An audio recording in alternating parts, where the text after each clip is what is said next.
नमस्कार बंधुगण पुणी एक फ्रेश एपिसोड डॉक्टर सौर्य महापात्र।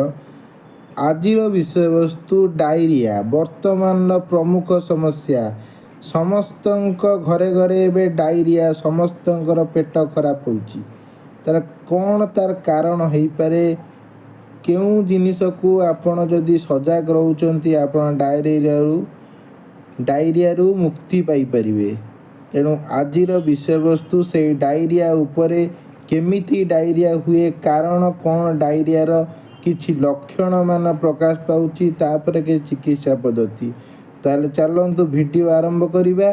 प्रथम होची डायरिया एक डाइजेस्टिव इश्यू।